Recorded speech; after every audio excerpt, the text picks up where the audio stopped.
Hello, my name is Jason Lupton, and this is my Week 2 assignment for FTE 217.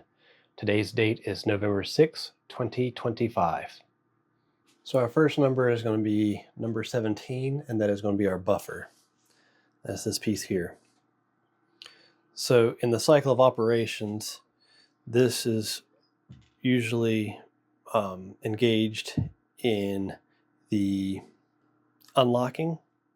So basically, as the bolt carrier is pushed rearwards, this acts to slow down the momentum and absorb some of the energy of the bolt carrier group using the buffer spring and the internal buffers or internal weights inside the buffer. Our next number will be 73. 73 is going to be our pistol grip lock washer. This just makes sure that it helps to make sure the bolt doesn't walk out, loosening up our pistol grip. It does not have a function in the cycle of operations, but it does help with the grip of the rifle.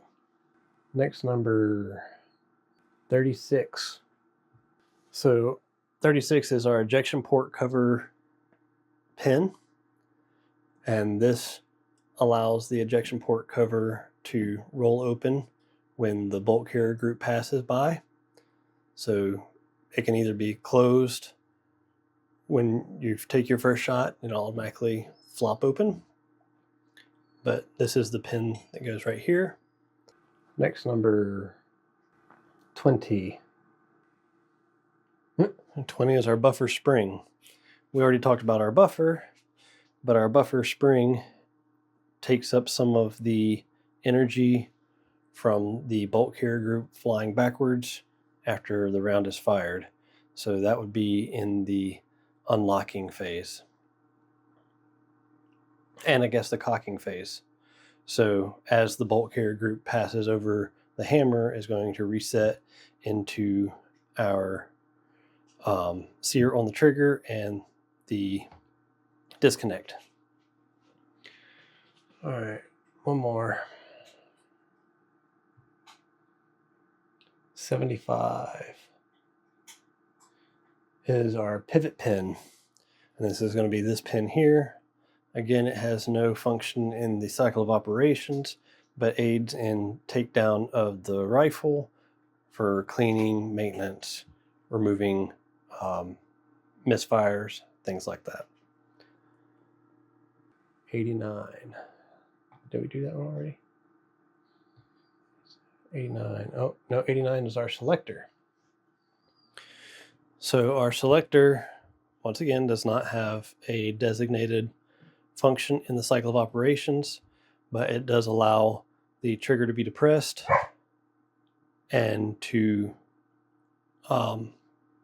prevent the trigger from being depressed when you don't want it to be. So this is our safety selector. And now we will begin assembly. So first thing we need to do is safe and clear our firearm. So we start by ensuring that there's no live ammunition anywhere in our area. There is not. I do have 3 of our dummy rounds loaded up for the cycle of operations check. So first thing we do is we're going to ensure that the weapon is pointed in a safe direction away from people and things. We're going to keep our finger away from the trigger, move the selector switch from fire to safe. All right. Now, if we had a magazine in there, we drop the magazine. So press there, feed source is empty. Now, we are going to lock our bolt to the rear and visually and physically inspect the chamber to make sure there's no ammunition in the chamber. Bolt is locked to the rear. And now we will visually and physically check to ensure that there is no rounds in there. And now we are safe and clear. We'll move into the cycle of operations, the function check.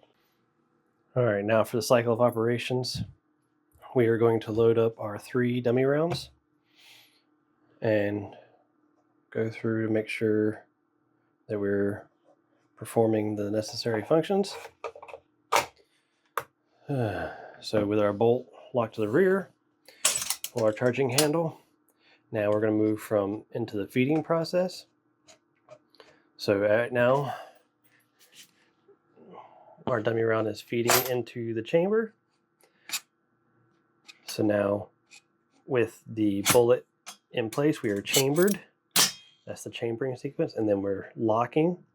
The bolt has turned to lock into the locking lugs.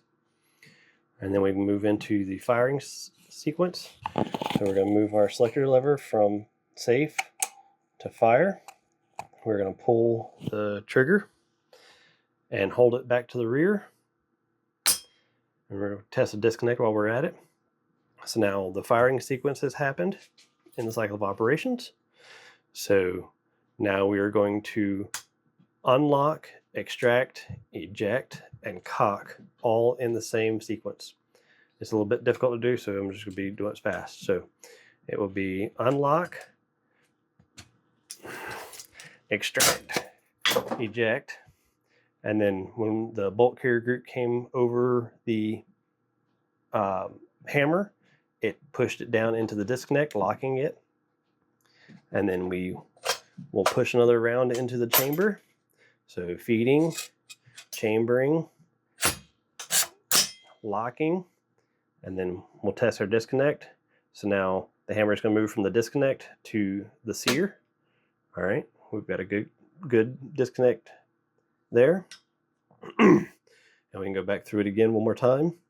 So we're going to do firing, unlock, extract, eject, and cock. And then let go. We'll go ahead and just let go. And then we're going to do the cycle all over again. Feeding, chambering, locking, and the cocking already happened. Firing, unlock, extract, eject, and cock. Now we're going to ensure that our bolt locks to the rear this time because the magazine is empty. And then we're going to check to make sure the magazine falls on its own weight.